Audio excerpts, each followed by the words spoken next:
Hello, everyone, and welcome to something a little bit new. We're going to be trying to rebuild and make the Akron Zips an absolute powerhouse. Now, at this time in history, the Zips have never been a powerhouse. They've never even won their conference title, and they haven't been to a bowl game at this time in history. So, with our coach, Gary Harry, we are going to attempt to change that, to correct that, and build the Akron Zips into one of the biggest powerhouses, hopefully take them to the Power 5 as well. So looking over the roster here, we have a good situation as far as starters go. We have a good quarterback and running back to start off with. The receiving core is really lacking in depth, as is the tight end position. Once we go to the offensive line, there is a lot left to be desired here from the offensive line as well. Nobody over a 76 overall. The defensive line is a similar situation with a strong situation on the right end, but everyone else is pretty weak. The linebacking core is a similar situation here, where we have a weak left side, but the right middle is pretty good. We have one good DB out of the entire position group. And our kicking situation is also pretty bad. So we have a pretty weak roster overall. This is going to be the coaching style that we're going to run with here. We're going to emphasize on the run because we have a good running back situation and we don't have great receivers for our quarterback. So our season is looking like this. We will start off with Kent State. We have ranked Wisconsin on the road. We do have an FCS game as well. We have two FCS games, actually, in our first year taking over Akron. The conference is a little bit different here. We have some teams in here now in the MAC that aren't in the MAC currently. So we're going to sim through our first year and just see how things go, what we can manage. So we finished 7-5, 5-3 in conference, but because two of those wins, or one of them actually, because we only managed to beat Howard, we would end up losing to Portland State, our other FCS team. They would actually beat us pretty bad, but because one of our wins is a FCS win, it's probably not going to be good enough to get a bowl bid. So, but we do manage to pull off a 4-game win streak to end our season on a pretty positive note. So we don't get to a bowl, but we do at least win. Or we do at least get a winning season in our first year at the helm. Kansas State would take home the national championship, the Sugar Bowl, over the Ohio State Buckeyes. So I will show the national champions just for reference, just to know how things are changing. So looking over the stats here, we had 3 quarterbacks touch the ball in this first season. But obviously number 5 was our primary starter, not the best from him. We didn't prioritize passing too much. We had 2 running backs. We split time between them, and they had 1,600 yards between the both of them, so that's kind of why we emphasized on the run, because I figured we'd be able to do that pretty consistently. We had 1 or 2 guys in our line actually have pretty great seasons. Other than that, it's been pretty rough. Same situation on the defense, and our kicker actually had a pretty decent season himself. So moving ahead now, we have to get into the offseason and try and rebuild this now. We're losing quite a bit of depth players here. Our top receivers are also leaving, and we are losing one of our top running backs from this season, number 42, who I think was second on the depth chart. We're also losing a lot of our starters on the line as well, so it's a pretty big class that's leaving us, and we will not probably be able to fully reload and rebuild this team in just one off season. But thanks to having a semi-successful first season as head coach, we should still be able to get at least a decent enough class that we can build from moving forward. So we're after our first recruiting class, we're now going to check out our signings and see how we did. We did manage to land 3 4-star prospects, 2 tackles and a running back. So we did kind of beef up our O-line, and we did add some strength to the backfield. We did manage to grab 2 3-star receivers, and also some DBs as well, trying to really focus on the areas of the team that really were on the lower end statistically in our first season. So our recruiting class comes in ranked 40th in the country. Overall, where that ranks with the rest of the MAC, I can't say for certain, but we're only going to focus on the standings, I guess, if we manage to win. So number 5 gets up to an 89, and he will be our starting quarterback heading into our second season. We still have number 30, who had a great season last year. He will be returning for us. We have a returning fullback at 77 overall. We have a new starting receiver, some returning. We have a brand new tight end as well. The O-line has a couple of new faces on it as well. We did have to shake up a little bit of the depth chart here to try and get the best possible scoring or best possible overall scenarios on that O-line.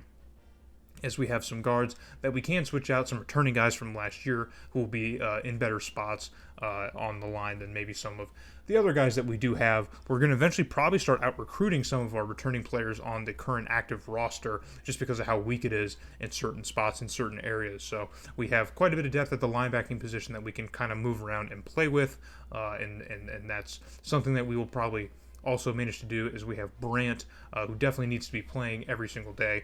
He will be on the left side. So our linebacking core has gotten significantly better. Our DBs are still pretty weak. We do have a better situation at free safety, not so much at strong safety.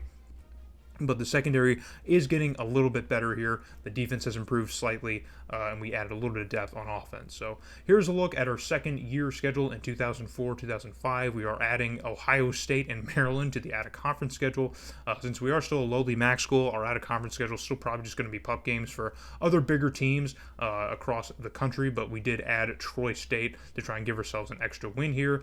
Things in year number 2 did not go nearly as well as they did in year number 1. We finished one game worse in conference, but overall our record was 2 games worse. We finished 5-7 versus 7-5 last year. We got off to a pretty bad start here and was kind of just spot winning games where we could. A pretty bad 4-game losing streak in the middle of the season before picking up a few wins on the back half of the season to kind of salvage what little of it that we could. So moving in the wrong direction.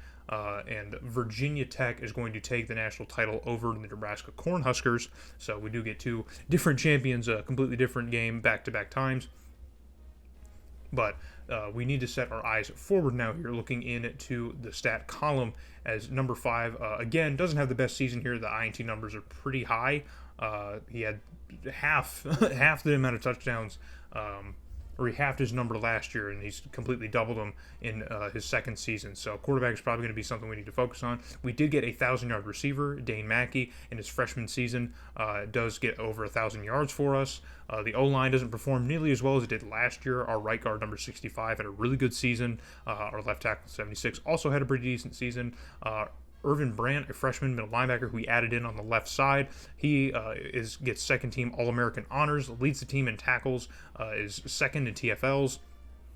Also tied in second with sacks with 4, and manages to get 3 INTs. So he has a pretty amazing season. We did find ourselves a stud on defense. Maybe if we can build around that backbone, we might be able to get a little bit stronger. So looking at our leaving class here, we are losing number 5. He did graduate. We're losing also our starting fullback.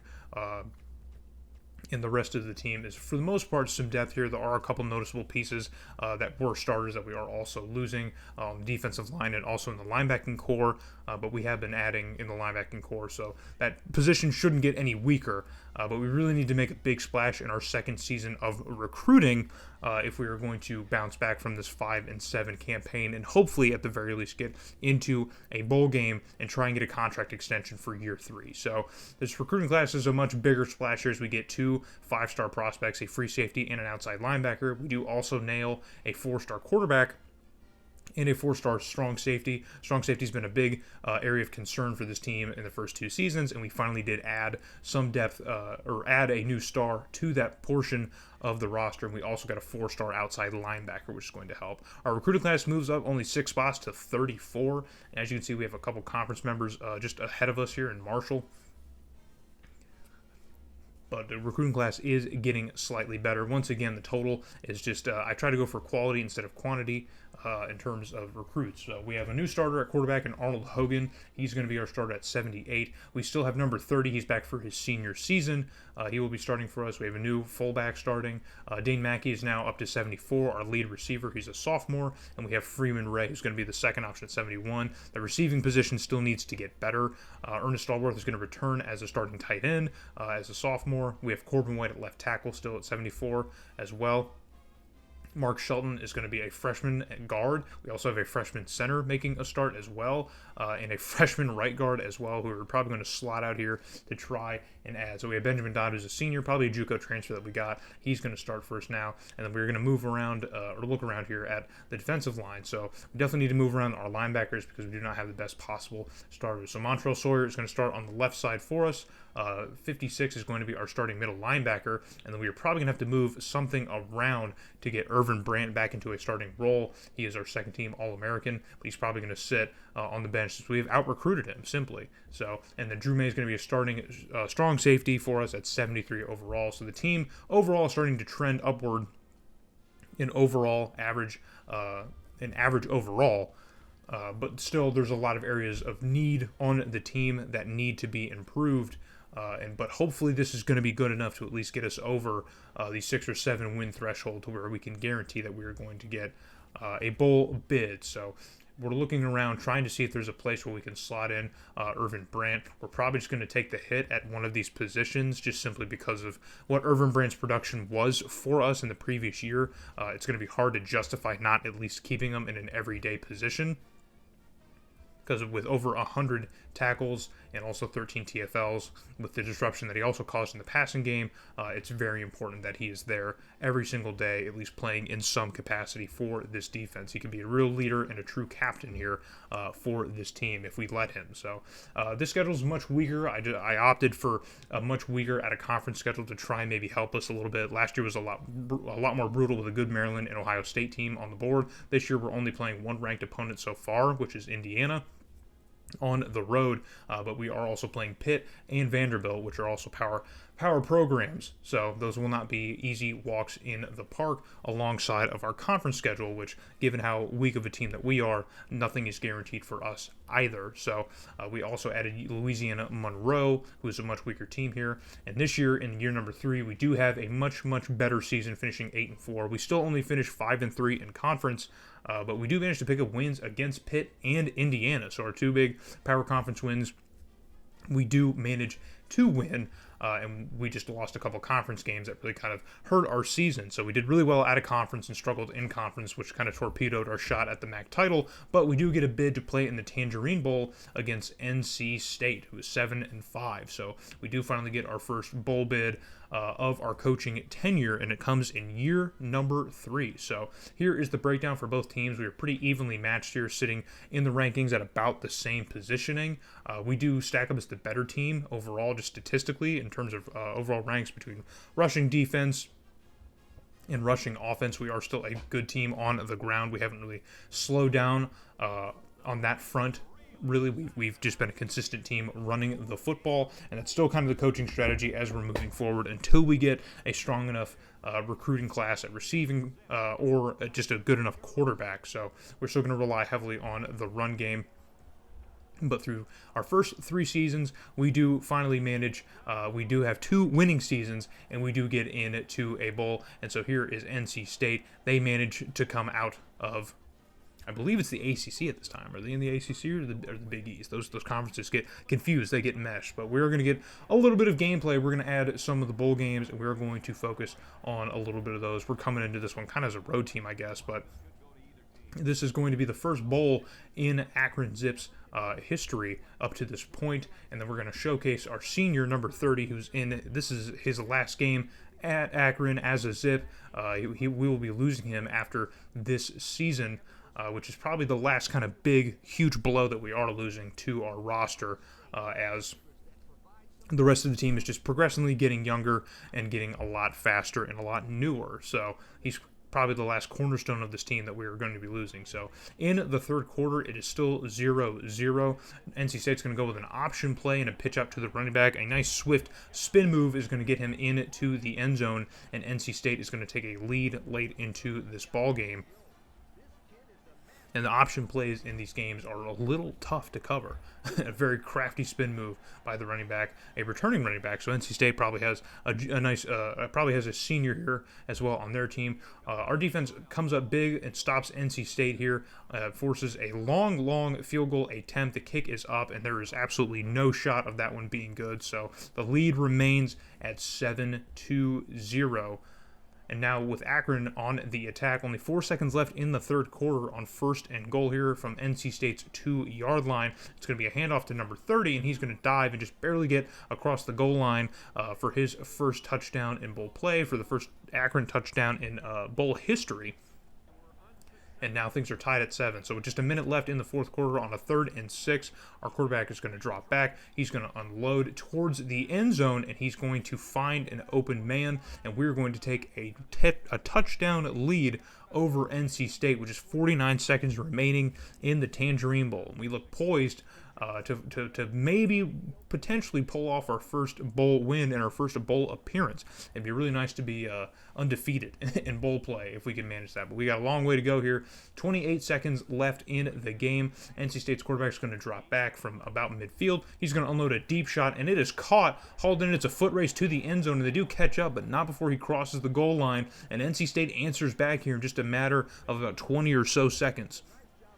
So we manage to take the lead here within that last final minute, and already our defense has given up a massive touchdown here to tie this one up, and we may be even looking at overtime in our first ever bowl game potentially. So in OT, we get down on our possession, and on 4th and goal, we're going to have to take the field goal. We're just going to have to take the points here, and we nail this one through to take a 3-point lead over NC State. But NC State also could not convert on their offensive drive, so they, on a 4th and 7, are going to have to go for a game-tying field goal, and they miss it wide left. And so Akron, we are going to walk off with our first bowl victory in school history, winning the Tangerine Bowl against the NC State Wolfpack off of a field goal in overtime, as NC State was unable to convert their field goal, a much longer field goal. And so we managed to already make history for the Akron Zips football program, giving us a huge win, not just a win in general, but a win over a power conference team. So that gives us, I think, 3 on the year as we beat Pitt and Indiana. So we're going to cherish and enjoy this award as it is well-deserved for us. So it's nice to finally win some hardware, and we're hoping to add a heck of a lot more through player trophies and through more bowl trophies. So that was enough to get us a bowl or a contract renewal, as we were 21-16 overall. Our record against the top 25 is very bad, and our record against our rivals is bad. I'm not sure who the game is counting as our rivals, to where we are losing that often, but we did not win the MAC either, but we did increase team prestige, and we are trending in the right direction. So it seems like Akron is pretty satisfied with what we're doing here. If we can make a big splash in recruiting following the great season that we just had, the 9-win season that we just had,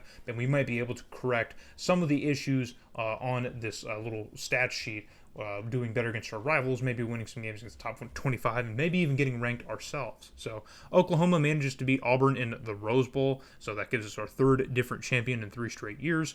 Looking over Arnold Hogan in his first season as a starter, not a great season. It's giving flashbacks to number 5.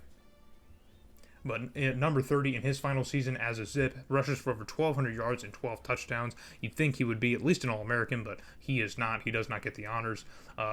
Freeman Ray is the lead receiver, so Mackey falls off into the second category here. Benjamin Dodd has a great season on the line at tackle for us. Peter Griffin in his first season as a starter, not super great here. Everyone else is pretty consistent with where they were in the previous season, but Dodd is really the standout on our offensive line.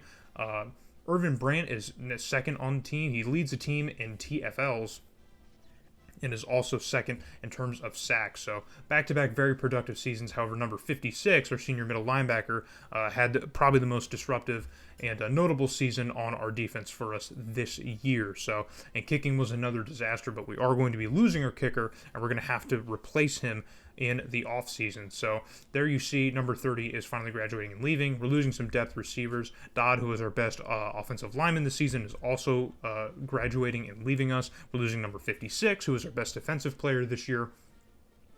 And then we're losing number 23, our free safety, who's our best free safety, or at least our starter. And then, of course, the kicker, as I just mentioned, we will have to replace our kicker. So there's a lot of important starters in this class that we are, in fact, losing. So we're not only going to have to be looking to get some depth added back to the team, but we're going to probably need to be replacing starters unless our current roster is able to improve through training, and we might be in a better position. So, but looking into our 3rd recruiting class at the helm here, we do only manage to land 1 5-star, it's a cornerback, but we do get a 4-star kicker, and we do get some 4 stars on the offensive line as well. and in some areas of need like defensive end as well. So reloading a little bit at the linebacking position. We did get a couple of decent running backs as well. Only managed to grab a 3-star receiver. Receiver still a position that we are desperately looking to try and upgrade, and we have not really been able to successfully do it since taking over this coaching job. But we've been able to add a lot of depth at the running back position and on defense, and thanks to the sheer quantity of recruits we were able to land, we did get into the top 15 of recruiting classes, though most of our classes populated with 3- and 4-star recruits. So Arnold Hogan, once again, is going to be the starter here as a sophomore. He's far and away our best quarterback, obviously, even though he didn't have the best season as a starter last year. Hopefully he does improve and has a better season in year number 2. Gerald White is going to be our starting running back and an 80 overall. He's a junior. Ty Bond is going to be our starting fullback. Again, Dane Mackey and Freeman Ray are going to be our top 2 receivers. They're finally starting to get a little bit better here. Ernest Stallworth again at our starting tight end. Corbin White, our starting left tackle here. Peter Griffin returns on left guard. Adam Magruder is going to be a freshman starter at center. Claude Early is going to return as sophomore at right guard. And then we still have a few remaining players from the first year on the team. We'll have one at right tackle. We're going to move in Ryan Massey starting on the left side. We have a senior on the right side. And now looking at the linebacking core, which is really the most important part of this, as we've had to move it around pretty consistently to keep some people in. Irvin Brandt's finally going to get to start at his actual position at middle linebacker. Godfrey Medley is going to be a starter at freshman. He's going to be the 5-star that we just brought in. And then Drew May is going to be returning at strong safety. And now our new kicker is Matthew Bolden. So a lot of new faces in certain places here, but we do have a little bit, the roster's trending up towards that 80 range. So the out-of-conference schedule this year, we do add Michigan and Georgia, both 11 and 12 respectively. So the out-of-conference schedule is once again going to be pretty tough, and there's probably not going to be a ton of optimism in terms of stealing a couple games like we did last season against Pitt and Indiana. But we do have a pretty miraculous season, finishing 9-3, going 7-1 in conference, and earning us a bid to play number 21 ranked Northern Illinois. And we, as you can see, are ranked number 22. So we will go through the schedule following the game, but we are going to get into this MAC championship with Northern Illinois. So this is going to be our first opportunity to pull off a MAC championship. Northern Illinois comes into this game with some better metrics here. They have the better defense, and they do have the better rushing offense, which is normally something that we can brag and boast about. But this season, without number 30, we seem to have struggled quite a bit to run the ball consistently. So Arnold Hogan hopefully maybe had a better season at quarterback. We will see exactly how well he does in this championship game. So one of the bigger challenges of running a MAC team like this, or just some of these teams in these older games, is having to win your conference title game. And we knew this was going to be a part of the risk here by taking over a team in the MAC conference. So, but we're going to step up to the occasion and see if we can't win the first MAC title. Now, Akron has played in the championship game. They did manage to go and win their division in, I believe, the 2000 season. So, but they have not won it yet in real life up to this point. So we're taking over the history, obviously, from the 03-04 season onward. So this is going to be hopefully we're going to be able to win our first MAC title against Northern Illinois, and we do get to host this game. It's not a neutral site. We are playing this one in our home stadium at the Rubber Bowl, so to get a nice view of it, because you probably won't see a whole lot of it. That's to say we probably won't be seeing much of it. So on a 3rd and 4 late into the first quarter, Akron already on the attack. We're just going to fake the handoff and laser this one across to the left side. And I believe it's Ray who he finds along the sideline, just getting inside of that pylon for the first touchdown of the game. And the Zips are already striking here early in the MAC Conference Championship game as Horgan steps up and unloads an absolute rocket to a wide open Freeman Ray on the side of the field. So, but Northern Illinois is not going to be kept silent here. Late in the first half, they managed to flip a quick pass to the tight end across the middle, and he's going to score and answer back to the Zips here. And it did take a whole another quarter, but Northern Illinois finally did get some points on the board, and now tied at 7. And now here late in the fourth quarter, Northern Illinois set up for a potential walk-off, or I guess go-ahead field goal, as there still will be time. And the kick is up, and it is good. And Northern Illinois will take a 10-7 lead here late into this ball game, putting themselves in position to finally grab the MAC title, and they are going to do just that, as that 10-7 lead is going to hold, and Northern Illinois is going to be the 2006 MAC champions after finishing 7-1 in conference, managing to beat us, which I think would extend them to 8-1. Unless the 7-1 is the cumulative of us. I thought that was just the regular season. But either way, we come up short in our first MAC title appearance, but with how things are trending for the program, we will definitely be back, and hopefully we will be back next year, and we will hopefully grab this one from them. So, but our performance on this year is still going to be good enough to get us an invitation to the GMAC Bowl in Mobile, Alabama, to play number 22 ranked TCU, who I believe is playing out of the Conference USA at this point in time. I believe so. So we do get another bowl bid. We're going to be playing TCU. And again, looking at their overall stat ranks, they have a terrible passing offense, but are pretty good running the football. We are pretty consistent on defense. We have a solid defense, but our offense ranks kind of towards the middle of the pack in the country in terms of efficiency. So this is going to be another pretty solid bowl matchup for us, as we did manage to pull off a bowl victory. So we're still chasing the elusive conference title, but we did pull off the bowl thing. So that is one of the requirements of our contract terms, is that we do have to manage to win the MAC. We were unable to do it in year number 4, but I think we will have plenty of chances at it. But if we can add another bowl trophy to our trophy case, then I think we will still be in a good position to, at the very least, keep our jobs. I'm not super worried about losing our jobs because of the history with Akron and the prestige. We're obviously going to continue to grow it here, but there's still issues that need to be addressed in the receiving core. We need to have a much more potent passing game, I believe, and then still the interior, exterior, the defense, and just the depth of it needs to get increasingly better.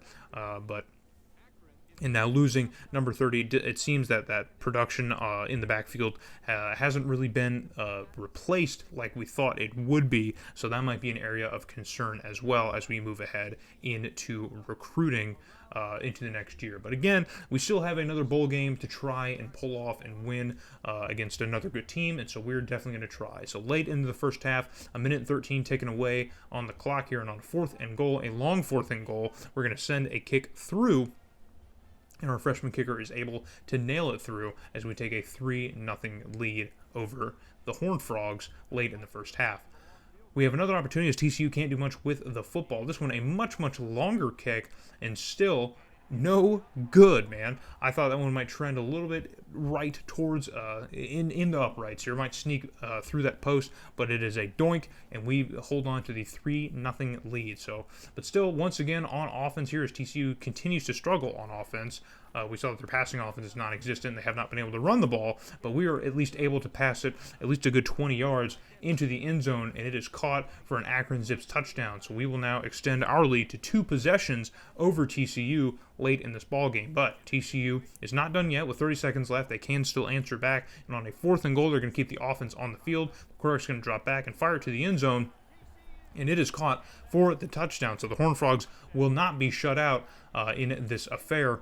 They are going to finally get some points back on here, but it's not going to be enough, as 10-7 is going to be the score. That is what's going to hold, and we are going to be the winners of the GMAC Bowl, and not just the winners of the GMAC Bowl, but we also have clinched our first double-digit win season in program history, managing to go 10-4 in just our 4th season at the helm. And so for this video format, I'm going to try and do at least 5 seasons, just about, in every video, and then we will move on to the next part. So we have a little bit more to go here, but we are GMAC Bowl champions, so that's our 2nd straight bowl victory in back-to-back seasons, just missing out on that MAC title. And so Akron was very impressed with our year 4 results, and they want to give us another contract extension after going 10-4.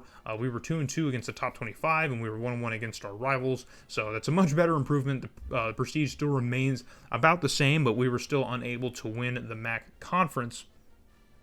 But by maintaining our prestige, there's still enough on the table here. And after a 10-4 season, they want to see us. And more importantly, we got an invitation to join the Big Ten. We would be replacing the Indiana Hoosiers, who we beat in year number 3. So we are going to decline this invitation because I believe that it only makes sense for us to move up to the Big Ten once we've dominated the MAC, and we still haven't even managed to win a MAC title in our first 4 seasons at head coach. So hopefully this invitation will roll back around and we'll be able to join the Big Ten in a couple seasons once we've at least won a couple MAC championships. So Arnold Horgan has a much better season in year number 2. The INTs stay about the same, but the touchdown number goes up along with yardage. Gerald White has an amazing season in the backfield, rushing for 1,300 yards and 10 touchdowns. Not sure why we struggled to see that in the MAC championship game, but it is what it is. Freeman Ray has his best season at receiver for us, and Dane Mackey finally reaches the 1,000, or rather still struggling to find that 1,000-yard mark that he had in his freshman season. Our offensive line had a little bit better seasons across the board here. Nothing too much to report. Not a lot of pancakes or sacks really on either front. It's about half for almost everyone, giving about half as many sacks. Montrell Sawyer, sophomore outside linebacker, leading the team. He's a first-team All-American with over 100 tackles and 12 TFLs and 7 sacks. Truly disruptive here. Irvin Brandt has another very consistent season, leads the team in TFLs, also has 4 sacks himself.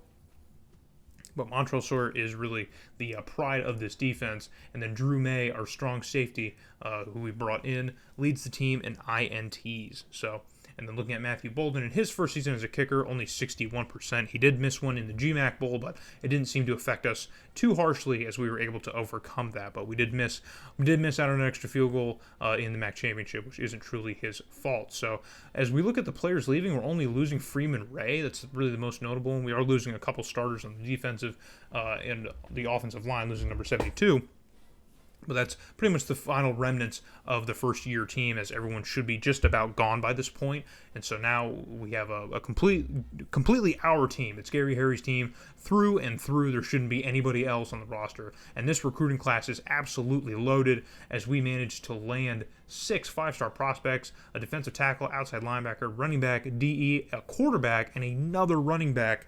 So our skill positions should finally be beefed up, as we do also land a 4-star receiver and a 3-star receiver. This is the best recruiting class we've clearly had at Akron. It is absolutely loaded in all the right places with 2 4-star receivers and a couple running backs as well, and a brand new quarterback. We finished with the 6th best recruiting class in the country, surrounded by some pretty good company like Tennessee, Texas, Miami, and Florida. And hopefully this means that we are trending towards their direction.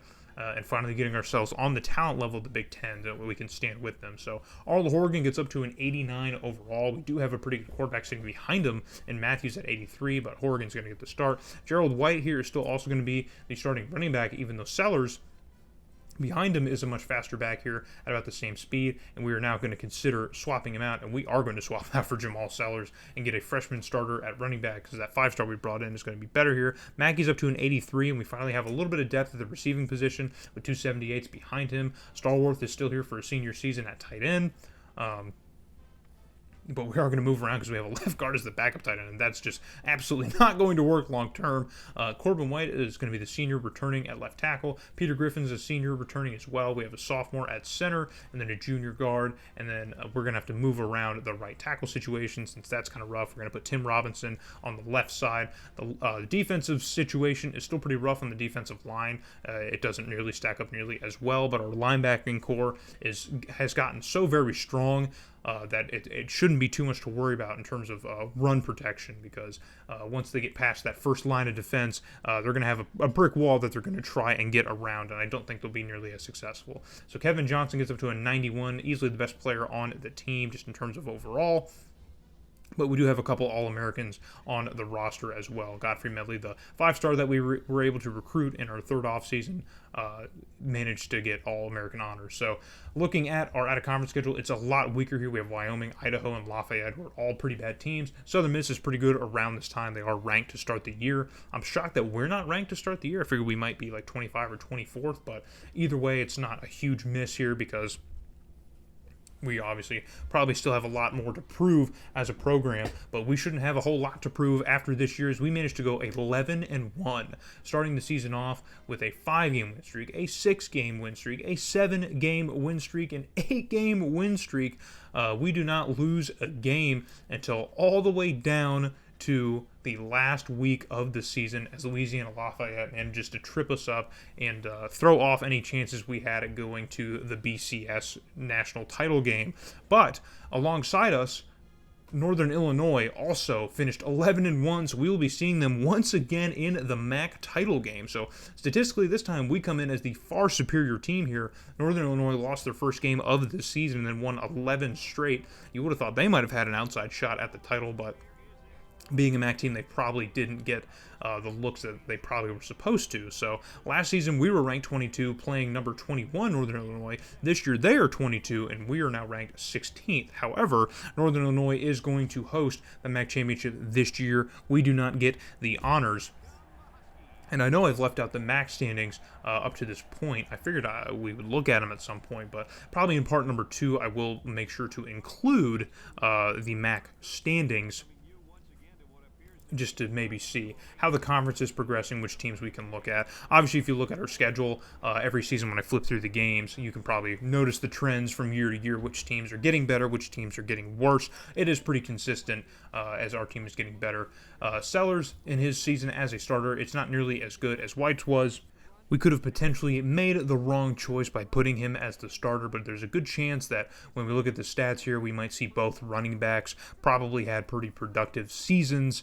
It's just Sellers is going to get the highlight here in this little opening cinematic since he is the starting running back on our depth chart. We will probably see most of him in this title game. So Northern Illinois is going to strike first here with 1.5 minutes left in the first quarter. They're going to hand the ball off here, and even though it was kind of congested at the offensive line here in the middle of the line that he kind of charged right at, he did manage to get the ball across the goal line.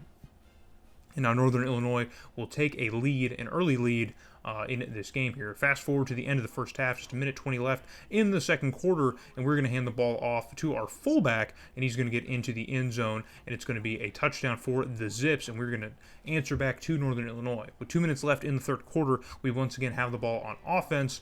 The quarterback's going to drop back and fire it to the end zone. If you notice, we do not have Hogan as our starting quarterback. He did sustain an injury, so we're going to have to be doing this all with a backup quarterback who is an 83 overall, mind you, but still we're not with one of our best players on offense, so it is important to note. But we do take a 7-point lead over Akron, looking to hopefully take a 10-point lead over Akron pending this very long field goal. The kick is up, and it is good. So we saw a very easier miss in the GMAC Bowl last season. Bolden has tightened things up from the kicking perspective and was able to nail this one through and really cement that lead for us. And so we come back and finish our business from last season and manage to pull off a MAC title championship, finishing 8-0 in conference. Northern Illinois, of course, was 7-1 last year. And so we finish as the better champion in this year. It's a small moral victory, but we will happily take those as we are your MAC champions. So we finally got the team to get over that hump here, finishing 11-1, now extending to 12-1 and conference champions. So it's Akron's first MAC title in school history. We do manage to win it. Truly a huge honor for Gary Harry as he has completely turned the Akron program around, but there is still some business left to finish here. We need to run through the MAC here, but first we need to get through our bowl bid for this season, which is going to be a bid to the Motor City Bowl in Detroit, Michigan, just a couple hours up north, to take on the 7-5 Colorado State Rams. So we are clearly the better team in this game. We shouldn't even be on the same field as a team like Colorado State, but we can't get too cocky and too overconfident with this team here, with this bowl game, because we are still a MAC school. So maybe once we move up to the Big Ten, we can start talking a little bit bigger game, and we also have an injury to our starting quarterback, who is not going to be starting in this game. Now, I did mean to flash to that screen while I was recording these episodes, but I forgot to do that. So we are moving along ahead. This is the first time I'm doing this kind of longer episodic type of content stuff. Trying to do a little bit more structured and rigid here. Hopefully it gets a little bit better over time. the more I do these and the more episodes I do these, which is kind of the name of the game. But it's nice to finally go to the Motor City Bowl. This is kind of the bowl game that we will probably see the most of if we continue to win in the MAC. But it's nice that we've already been to 3 different bowl games after 3 different kinds of seasons, and being undefeated, I just want to add another 3rd different bowl to that list. So Mackey, in what I believe is his final season, does get over that 1,000-year mark again. Remember, he had only hit that as a freshman and had kind of struggled behind Ray in the other 2 or 3 seasons. And so finally, as a senior, we finally see him getting back over that 1,000-yard hump, as he was the primary sort of target for this offense. And hopefully he can continue to be that in this bowl game. But Colorado State is already looking to put some points on the board early in this game here, with just 2:50 left in the first quarter and goal to go. They're going to go for a quick pass and get into the end zone. And now the Rams have set the tone here early in this game after all that smack I was just talking before the game began. Not a great situation, but on a 3rd and 10 here at the beginning of the second quarter, quarterback's going to drop back here. He's going to try and roll out to the left and floats this one to the end zone and finds an open receiver in the end zone for the touchdown. And we have answered back to the Zips. So looks like without our starter, we're still going to be in decent hands. And this is the great thing about old college football, man, is that the guys you're watching as backups, man, those are going to be your future. So we might very well be with Matthews moving ahead to the next season. So Colorado standing out with the football here on the attack with 2 minutes and 31 seconds left to go in the first half. The quarterback's going to lob that up, and in triple coverage, somehow the receiver comes down with it, and it's a foot race to the end zone. No one's got the speed to catch up, and it's a very, very long scoring play for the Colorado State Rams. And they are now going to retake the lead here in this ball game, and that is a tough blow to suffer, man. A humongous breakdown on defense, no pressure on the quarterback to speak of. 3 different guys there with hands up, trying to get hands on the football. No one can seem to pull it off, and it's going to be a very, very impressive touchdown for Colorado State in this ball game. We have ourselves a game, ladies and germs. We definitely got ourselves a bit of a game. So 14-7, Colorado State on the attack again, looking to get some even more points here. Again, another clean pocket and released, and an amazing catch. And once again, a whole bunch of Akron Zips players surrounds the open receiver, but unfortunately cannot convert. Or cannot prevent that scoring play. So Colorado State's going to take a 21-7 lead here, but in the third quarter, we're still not done. Bolden's on the field attempting a long field goal here. Not super long, but it is manageable, and in a dome, we don't have to worry about the elements, and this one is nailed through. So your score is going to be 21-10 here in the Motor City Bowl. We need to really pick up the pace here on offense if we even want to get back into this football game. But Colorado State, once again, on offense, this time deep in their own territory once again. On 2 minutes and 30 seconds left in the third quarter, quarterback's going to find an open man. He's going to shake off the one defender, shakes off another defender, and there's no one else behind as he just stiff arms the safety, and he's off to the races. He's going to high step into the end zone. And Colorado State with another massive play, man. And that quarterback's name is D. Carr. It's kind of funny. These David Carr, Derek Carr, is he a third descendant of the Carrs that we don't know about? So, but another humongous, massive play for the Colorado State offense. Just shakes off the one-man in coverage and then just stiff arms the safety, man. Unbelievable. Pick up your pride, man. And that was probably one of those 5-stars that we brought in, just getting mossed by a Colorado State running back. I'm pretty sure that was a running back in coverage, or not in coverage, but running a route for that touchdown. So 28-10 is your score, and Colorado State is still not done as they're going to fake the handoff, and it's a deep shot to the end zone, wide open in the end zone, and it is caught. And so this secondary that we've invested so many resources into is just absolutely crumbling at the hands of Colorado State after an amazing season. This is one of the biggest bowl upsets and just really biggest shocks in a bowl season that we've probably seen in a long time, as Colorado State really puts it to us here in the Motor City Bowl. So 35-10 is your score, and on the kickoff, can we maybe get a little burst here from special teams, since offense doesn't seem to be able to do it, and a shimmy and a shake, breaking off some tackles, getting to the open space here, and the last man misses. It was the kicker, and it's off to the races again. And can anybody catch him? They're in pursuit, just a couple feet away, and dive into the end zone for the kickoff return. And there's an injury on the play as well. It is just complete chaos here in Ford Field. as we finally managed to get into the end zone thanks to special teams, and that was our DB who got knocked down previously. It might have been Godfrey who got knocked down, but Colorado State managed to work the ball inside the 10-yard line here as time is expiring. They're just going to take the points here to try and walk this game off. They didn't time it exactly right, but after the kickoff, things are going to end, and 38-17 is your score, an absolute shellacking at the hands of the Colorado State Rams here in the Motor City Bowl, and so we do not win our third straight bowl in as many years. We don't win our third different bowl, as Colorado State really likes to rain on our parade. But that is going to end it for the first handful of seasons in the Akron Zips series. Hope you guys enjoyed the longer form content. We will be back with another part 2, getting the next 5 years of this dynasty, trying to build Akron into the biggest powerhouse that we can. And so I hope to see you guys in that next episode.